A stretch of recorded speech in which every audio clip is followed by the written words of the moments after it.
Okay. All right. Good afternoon, everyone. So what I was saying before is that we're going to go for maybe about, 45 minutes or so, and then leave a couple minutes for questions at the end. You can, of course, feel free to ask questions during the presentation. But as you noticed, we changed the time. So we're only together for an hour so that folks could jump off this afternoon for the eclipse if you were planning on going out to watch that. So we will get started. I'm just gonna share my screen.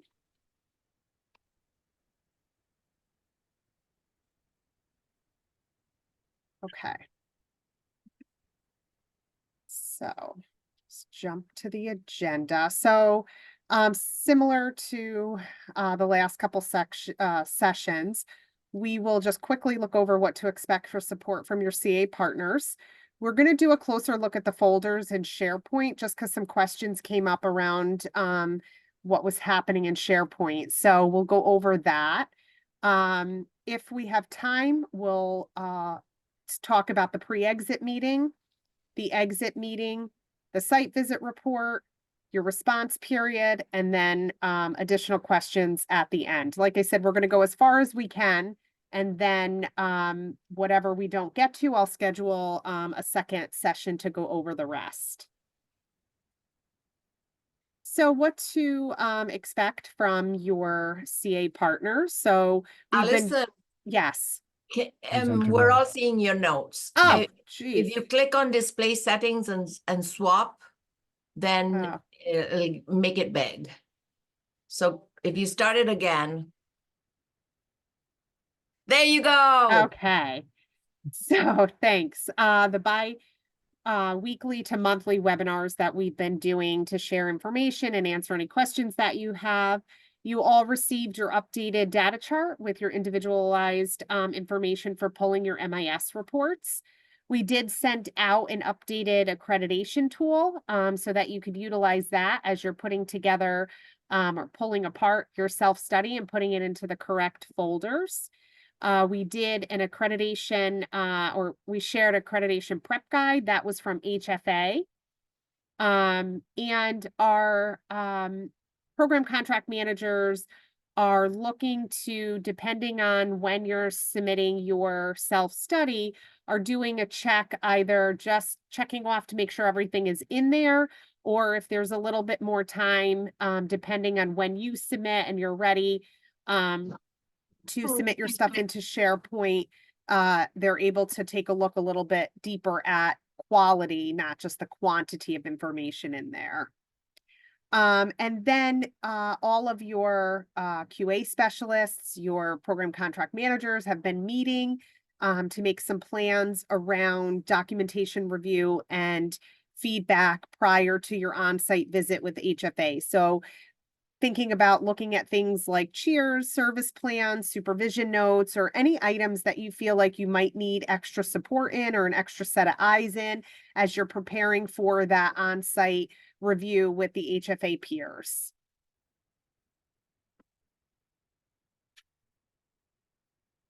Okay, so I'm going to stop sharing this. We're going to go into SharePoint and take a look. So just 1 second.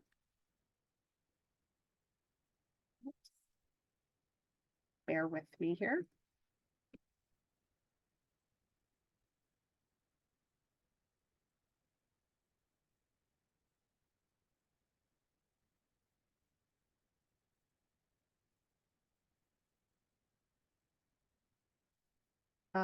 Marquia, I'm going to pick on you and go into your folder just because you pop up first for me. So I hope you don't mind.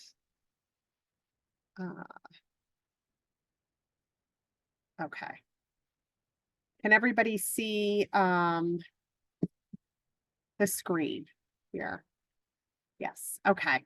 So you'll see that your folders will look a little bit different now from when they were set up when we originally did the self-study for the CA site visit. So if you remember, we had the policies, quarterly reports, additional reports, ASR, And those were the files that you had in there, right? And that's what you were uploading all of your information into.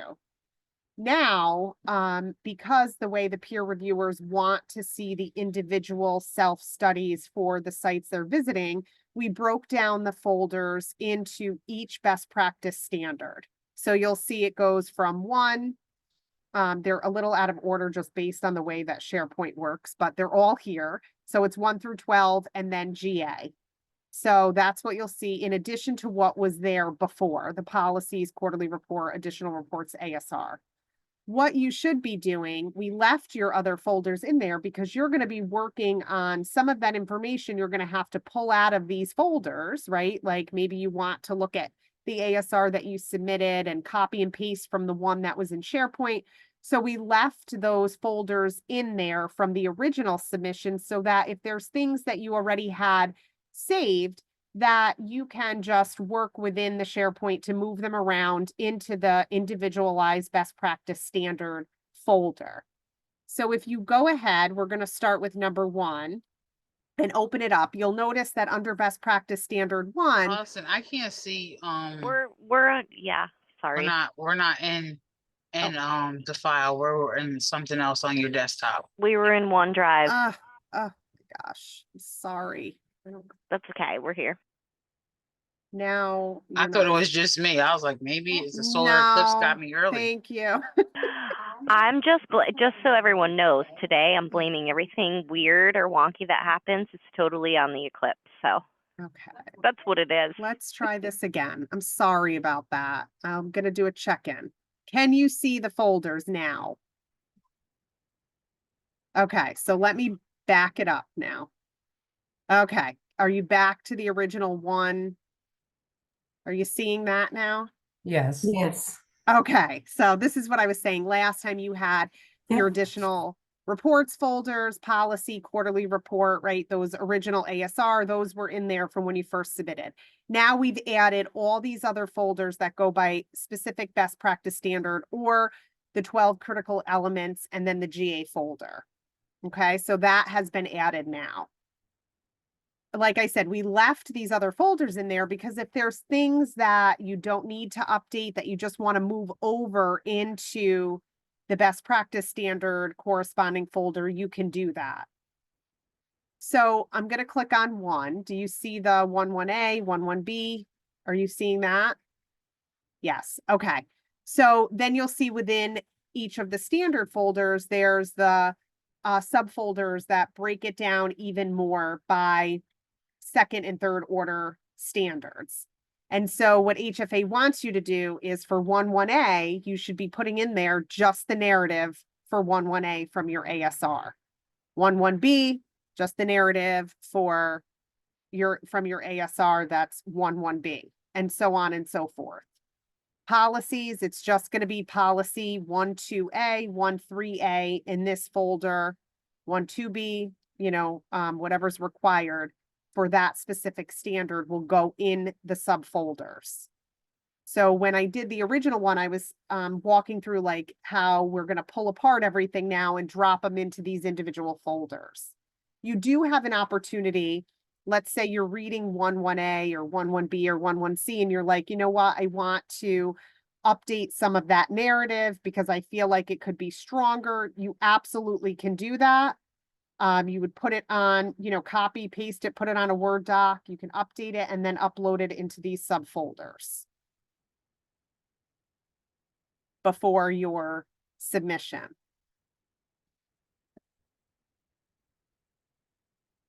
Does that make sense? Okay, Yes. quick question, Allison. Allison. Go ahead, Markia. Okay, so I was doing some of these Yep. and then I couldn't find some of them. Okay. So like I couldn't find like certain, like go back to 1.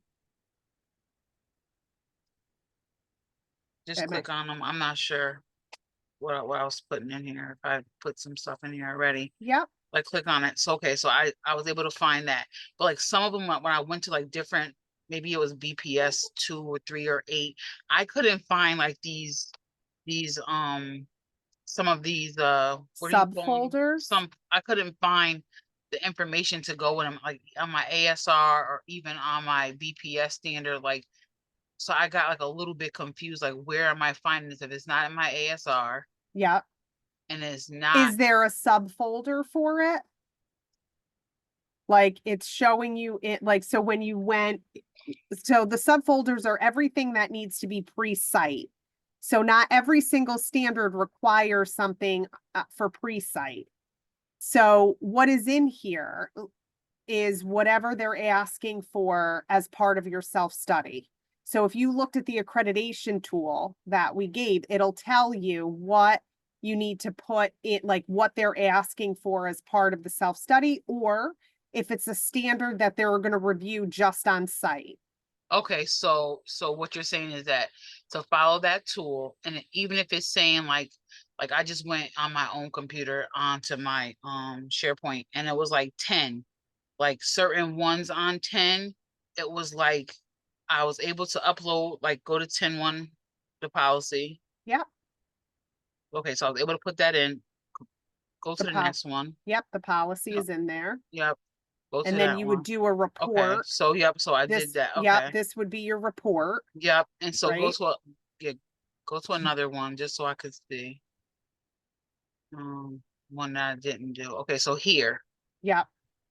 So this might be something that they're gonna look for on site and that I don't have to upload. No, because it has a folder to it. So it is something. So let me just check and see, because I don't have it memorized. But if you look at the tool, it'll tell you. So for 10.2D, it says this is looking for submit documentation indicating the date each staff person, so everyone completed each of the orientation topics for 10.2A/H. So the 10.2D is a safety standard. So Right. it's a standalone. You could just put the same, because of the way our Right. reports are, you just put the same report in there to show here's where they would find 10.2D as the safety standard. Right. So what I'm saying, I know that. What I'm saying Yeah. is, so say for example, if it has a folder. So if it has a folder, something should be going in Yes, there. correct. And if Okay, so you're, all right, so that's why, yes, because when you said like, oh, it could be there and they're gonna look for it on site. So if there's a folder, there is a report or something I should be Yes. pulling and dropping in there. yes. And if you're unsure what that is, you can reach out to your program contract manager, check the tool, because the tool, we tried to give guidance in there, like, here's what they're looking for Mhm. you to submit. So check that. If you're still unclear, you can reach out to us and we can help walk through that. Some of them, because of the way that we collect information, it's going to be a little bit repetitive. Like you're going to have to put the same report into 2 different folders, only because of the way that they want to see it, where it's broken down by individual standard. So you could help by, not, that you have to do this, but if you change it to a PDF, you could highlight whatever in that training report, whatever training it is that you're trying to show them that you took, to help guide them, like, here's these different, this is what this folder is showing you. You can highlight that specific training if it's a duplicate. Okay, sounds good. Thank you. You're welcome. Allison, I had a Yeah. question too.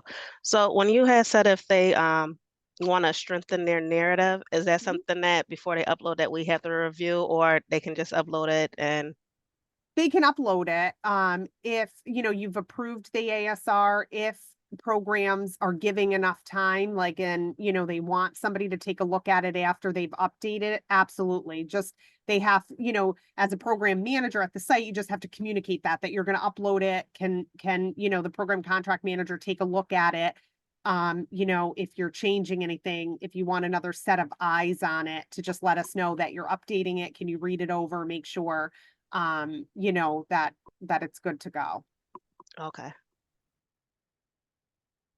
So like if you're doing it the day before or the day that it's due, if there might not be an opportunity for a program contract manager to be able to review an updated narrative, but if you give some notice that that's going to happen, you want somebody else to, you want your program contract manager to read over that narrative now that you've uploaded it, just communicate that and, give some notice so that folks have time to take a look at it.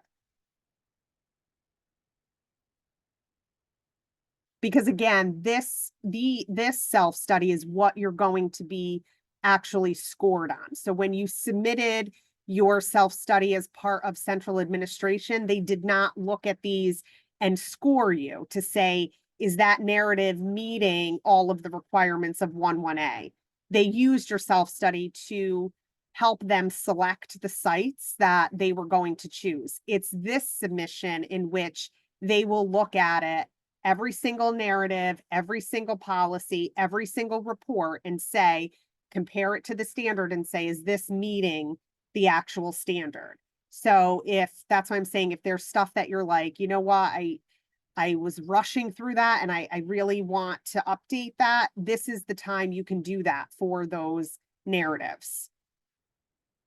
And then if you want, your program contract manager to take a look at that, just communicate that to them, that that's something you're going to do, and talk about a time frame to have that submitted to give them an opportunity to look at it.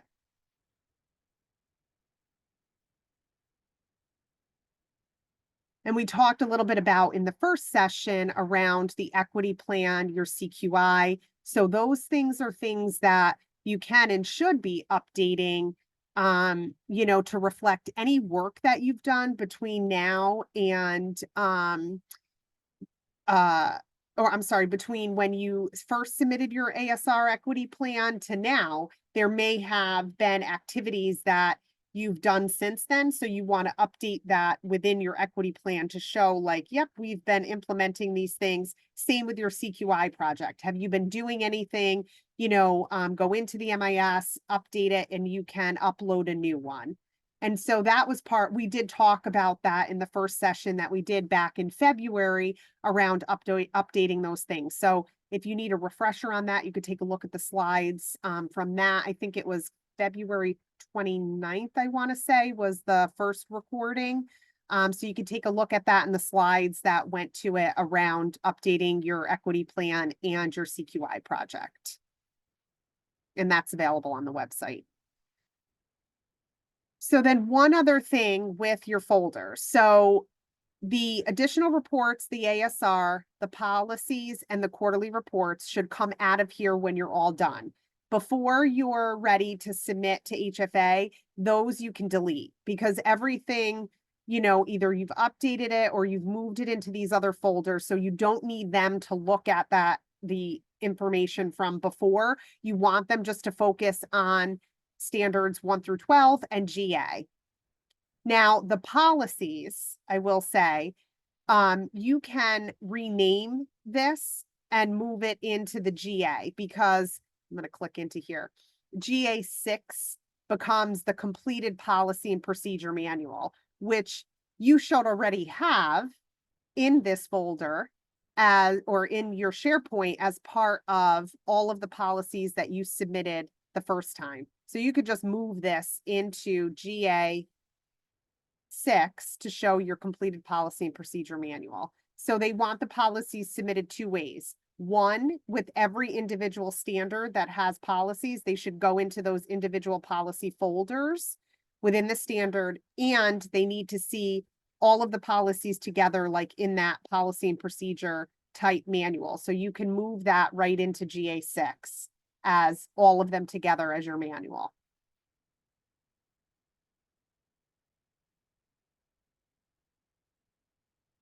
So again, when you're ready to submit and you've got everything in there that you need, and you don't need these additional reports and documentation folder, your ASR, your policies and quarterly report, when you don't need that, you've moved everything where it needs to go, you can delete those, and then you can do your upload to HFA. And if you need help with any of that, we're happy to work with folks on that.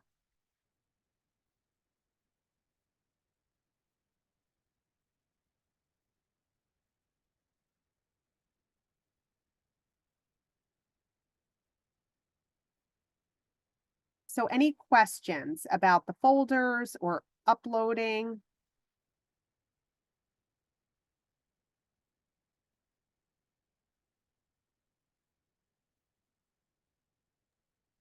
Allison, when you just said, and then you can upload to HFA, do you mean into this SharePoint?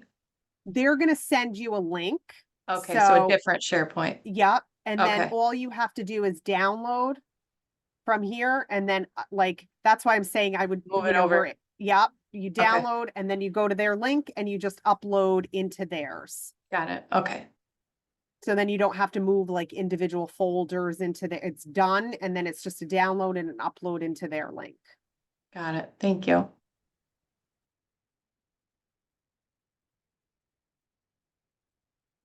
And if you need help with that, that's how we did ours. So it was simple to just get it over into theirs. Like, we worked on it in here.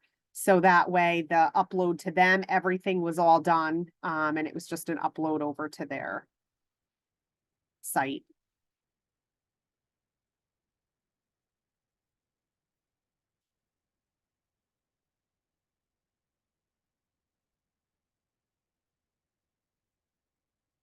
I can't see the chat, so I don't know. Oh, there we go. Okay. All right, so I'm going to stop sharing this and go back to the PowerPoint.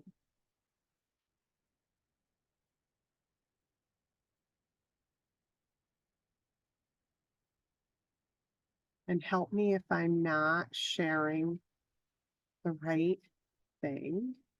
I'm not sharing the right thing. Oh, wait.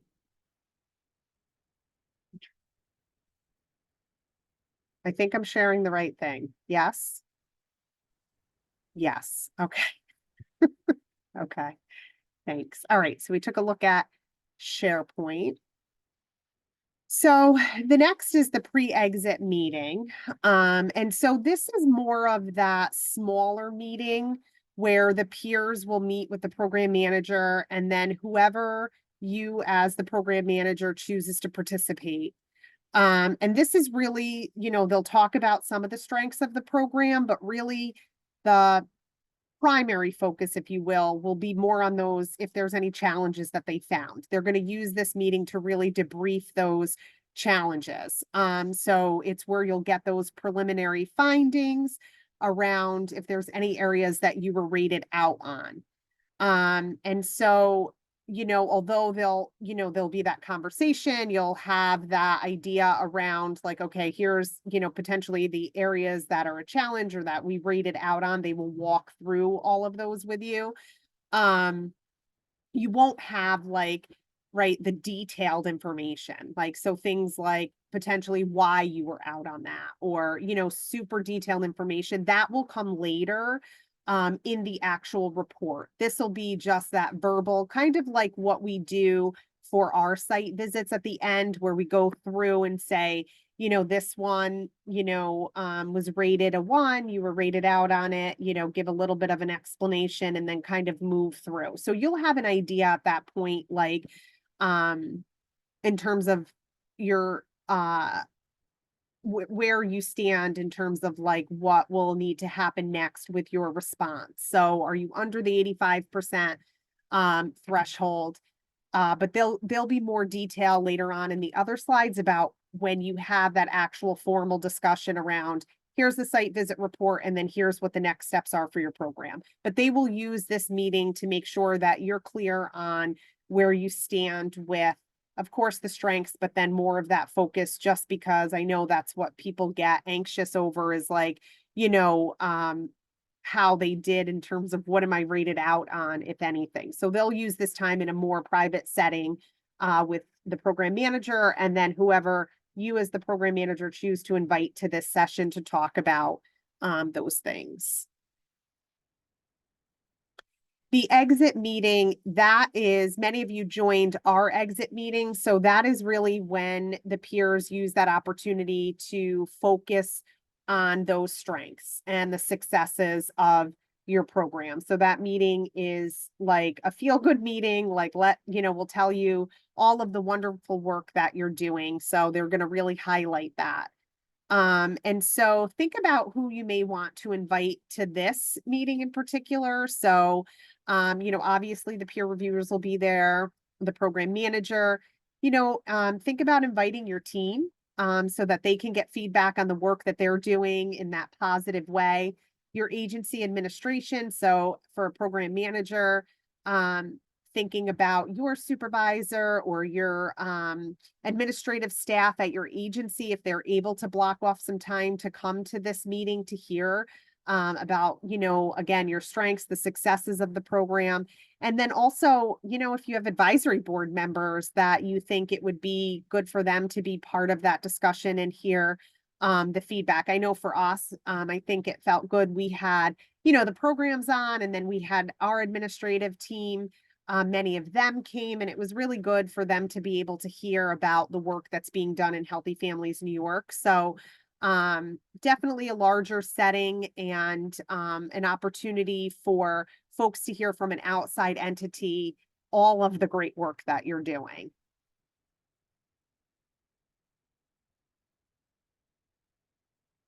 Okay.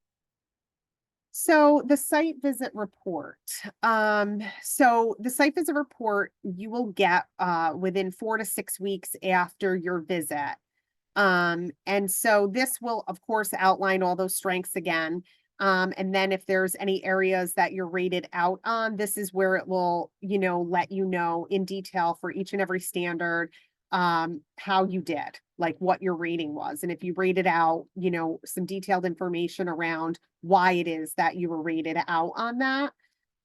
There may be some recommendations, like you may have rated in on something, but they still had some recommendations on opportunities to potentially strengthen that.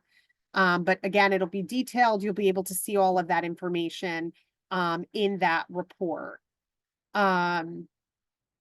So then with that, our HFATA specialist for New York is Shayna Cooper. So she will be scheduling a call with each of the programs to be able to review your report. Let me back up. She's going to review all the reports first before they're finalized. So she just looks to, make sure she doesn't have any questions about certain ratings or that the comments align with what the rating is and so on and so forth. After that goes out as final, she will set up a call with each of the programs to be able to review the report and the findings. So that's when, you'll be able to go through that verbally in detail with both our TA specialist, your program contract manager, and then if you want support, from your supervisor, you can certainly invite folks to be part of that discussion as well.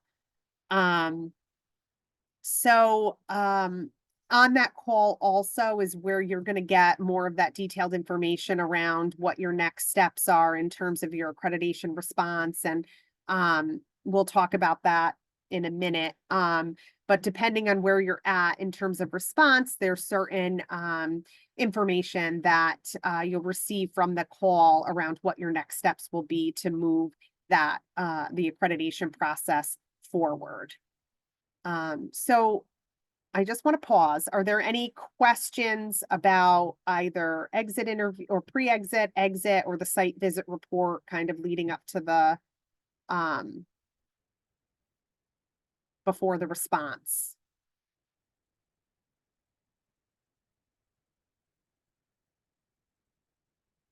So if you think about it, it's similar to how our process goes with reporting out to you, and then you get the finalized report, and she'll walk through, Shayna will, to give you some of that technical assistance around next steps.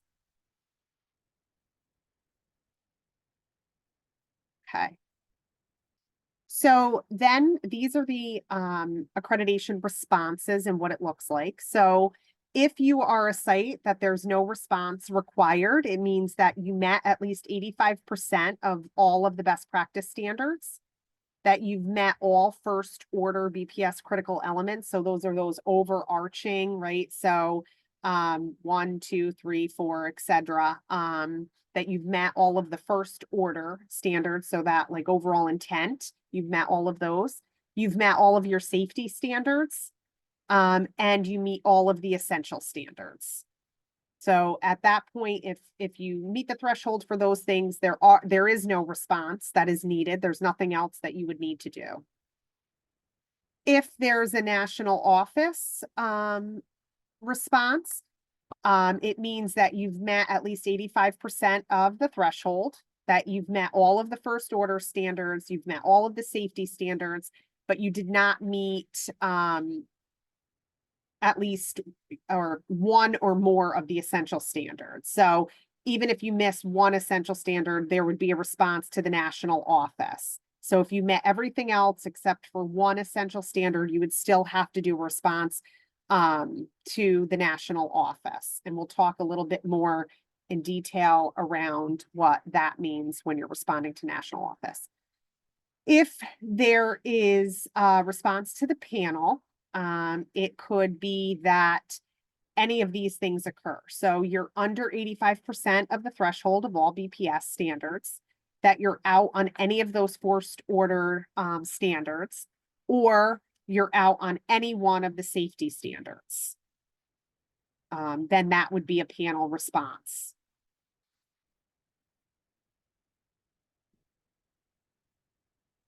Okay. So then your accreditation responses. So again, like we said, if there's no response, there's nothing further to do. That's spectacular and you're done. If there's a national office response, so you would need to submit the essential response form, which I have a sample of that we'll look at. But so you would submit that and your documentation to the national office related to any of the essential standards that were found not to be in adherence during that site visit. And then, of course, as outlined in your report. The national office response, your documentation and, to be able to show that you're in adherence to that now is only reviewed by the national office team. So it doesn't, you would submit that right to HFA. Their team would, there would be a team that would take a look at it from HFA. They are able to determine that you're in adherence, after looking at your documentation. And then they're able to upgrade the essential standards to meeting. And if you're able to show at that point that you've met the essential standards, then you would be all set after that communication with the national response. And with the national response, there is no, which we'll talk about in a minute with the panel response, but there is no, so when we get to it, the panel response, there's only certain times, so they only meet quarterly. Where the national office response, you could submit to them at any time. It doesn't, there's not specific timeframes when they meet and when information will be submitted. It goes a little bit quicker when it's the national response. Just trying to be mindful of time. Okay. So I know this might be hard for you to see, but this is an example of what the essential response form looks like. It gives you the instructions on what you need to do and some tips. So you're going to, upload and send your responses electronically. So you'll get additional guidance from the TA specialist about how that's going to look. So it may be through that SharePoint. You're going to want to make sure you label your documents and your evidence with the standard that you want addressed. Submit all documents in order according to the standard. And making sure if you're scanning things in that they're facing upright. Another tip is making sure that you're highlighting, circling, marking, or documenting in some way to indicate what you want the reviewers to see within the document. So if there's something specific that's missing, so let's, a training, you're out on a training, like we talked about, you may want to highlight specific things as you're uploading the training report. If that's something that you would have to respond to, you're going to want to highlight that specific training that you want them to look at to say, like, look, now we're all in adherence to this, just so that it's really clear that they're able to see that. And then there's some, there's another face sheet that you have to provide, which again, our TA specialist, Shana, will walk through this. If this is something you're going to need to do, she'll walk through this in detail as part of prepping for the response.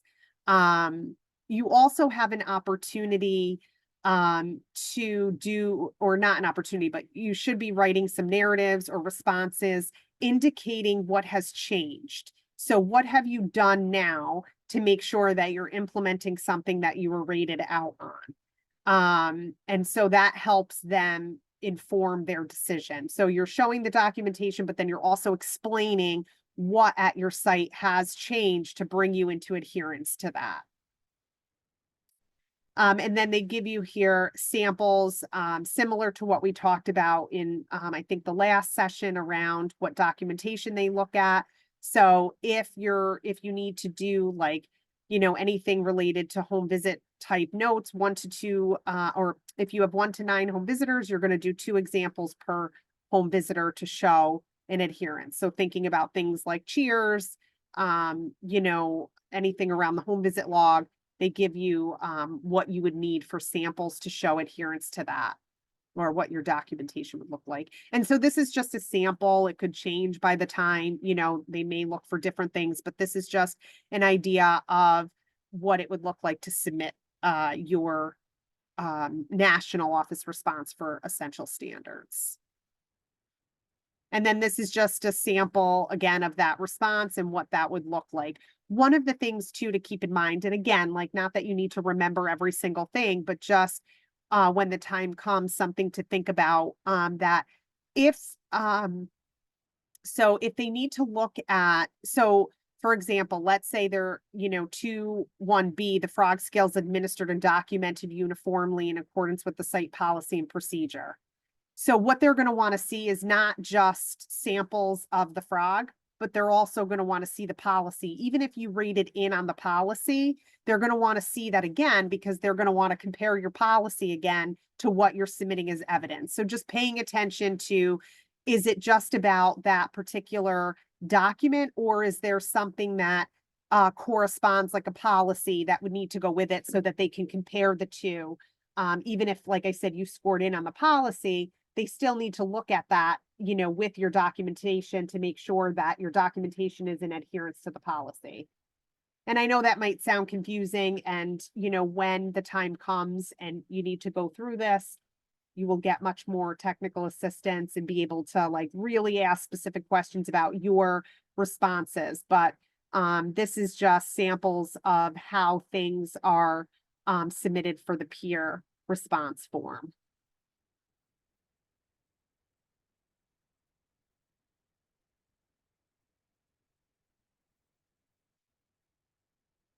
So then the panel response. So this will, if you have to go to panel, which a lot of times that happens, not, something that is unheard of or even like not common. It is very common for sites to go to panel. So in addition to that call to debrief on your site visit report and walk through the responses, there will be a follow-up call with Shayna to be able to plan for that panel response. And so in that call, you will review that panel response form. So I have a sample here, but you'll go into detail with Shayna. We'll look at that, so that you understand what needs to go into that response form. We'll discuss how much documentation needs to be provided. So like we talked about before, how many samples of home visit documentation or supervision notes or whatever that is, you'll go into more detail around that. You'll get instructions on the response form with examples of what is needed. So again, she'll go into more detail around, here's what you're going to need to put together. And then discuss a reasonable time frame to go to panel. So this is where I talked about the difference. One of the differences between the national office response and the panel response is that the panel response only meets quarterly. They meet 4 times a year in March, June, September, and December. So that means that when you're thinking about, if it is a panel response, how much documentation am I going to have to pull together? What's the length of time that I need to show evidence? Like those things into consideration together as a team will determine what month that the panel meets, what you think is going to be reasonable to submit all of that information to the panel, like which one of those panel meetings should you be prepared for. So, if you're a site that's going in September, it's probably unlikely that you'll be able to, depending on what you have, if you've got a lot of stuff, maybe you probably won't make it to the December meeting, right? Because you by the time you get your site visit report and all, you know, your documentation together, so you may be looking more of like a March timeframe to have everything ready to submit to panel. But you know, we'll talk about that during that meeting with HFA to come up with a time frame for what we think is reasonable for you if needed. And so just basically, you're submitting evidence and documentation to show that you're in adherence to the BPS, that we're not in adherence during that site visit. And so the documentation is due 12 weeks before the panel meets, and it's due to Shayna first. So 12 weeks before your March date, you know, you would need to submit that information to Shayna, because she will review it to make sure everything is there that needs to be there. If she has any questions, you know, that way she can get back to you. So that way, you have time to update anything or add anything. And then 6 weeks before the panel meets is that final submission to Shayna, where she'll prep it and get it ready to go to the panel for that, you know, meeting that you decided on. You would put your stuff forward. And your CA partners can review documentation prior to submission to HFA. So that goes for both the national office response as well as the panel response. The last time, I know many of us were looking at supervision notes, cheers, you know, this time maybe service plans, like just working together as you're, you know, starting to update some of your practices or making sure documentation is tighter or whatever that is.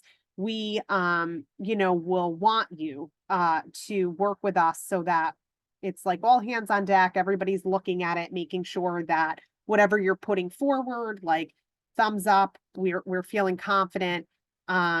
Because the hope is to get that through panel the first time and not having any additional, you know, needed documentation or have to go to panel a second time. Sometimes it does happen, but the goal, you know, is working with your CA partners as you're preparing those responses to make sure that we have the best that we can put forward so that you go to the panel the one time and they upgrade what they need to upgrade, and then we can move on from there. And then just that note here around highlighting where you want them to see the evidence. And then if you can label things, you know, make sure you're labeling it by standard so they know, here's the standard I need to look at, here's the information that's in there, like just being really clear and detailed on what it is that you're submitting and what for.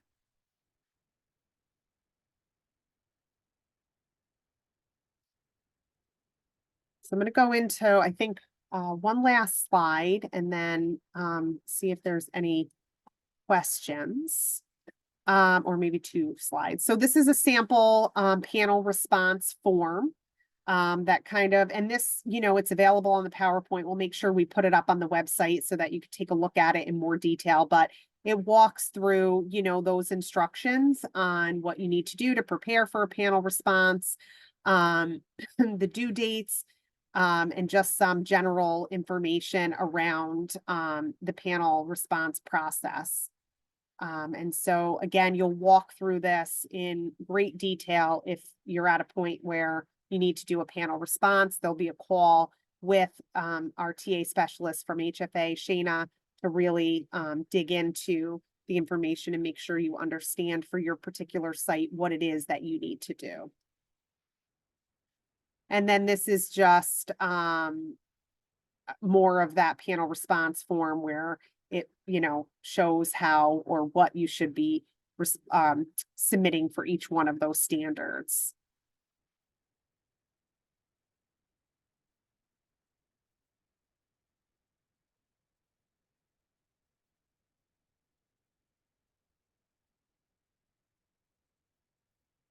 I'm gonna, I think, do one more.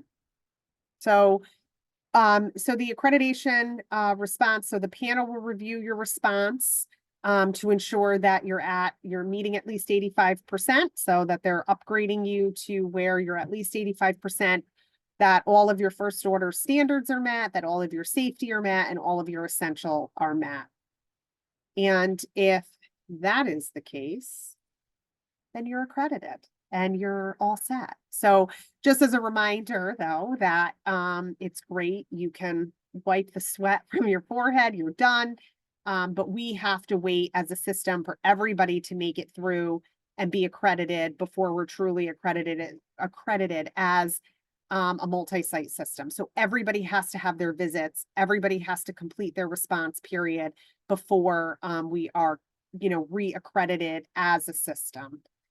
So wonderful individually, you're done, put it behind you, and then we'll wait for the others to go through their process as well. And actually, I got through this way faster. So are there any questions?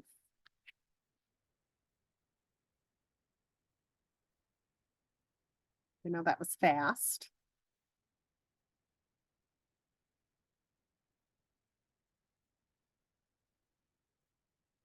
So if you still have questions about the SharePoint, reach out to your program contract manager. I would be happy to do something individually or oh. I have like it's echoing. Can anyone else hear that? Okay.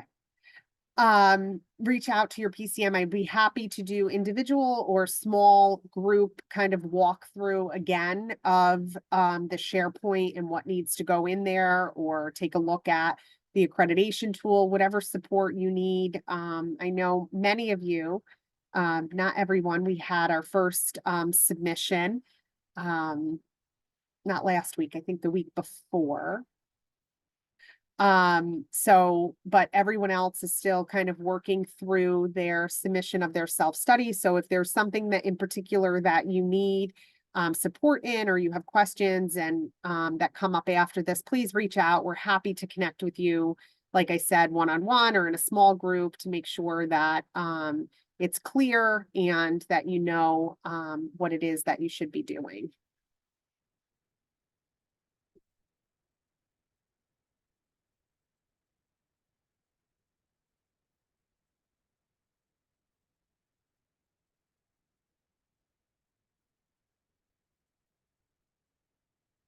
And so if you have questions about SharePoint, the completion of your self-study, putting documents in there, reach out to your program contract manager. I hope everybody has access to Outlook at this point and that you're all able to get into the SharePoint. But if for whatever reason you don't, in terms of your access, you can reach out to Claudia. She's been assisting us with getting folks in. But again, hopefully everybody is in and able to access their SharePoint at this time.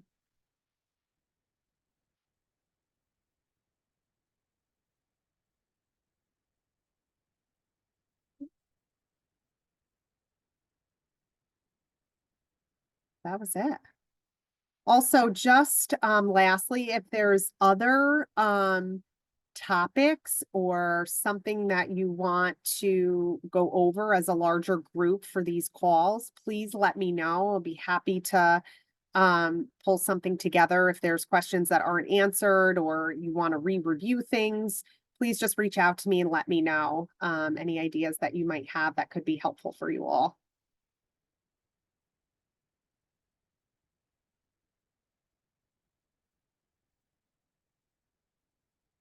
So if there's no questions, it's time for the eclipse soon. Does everyone have their glasses?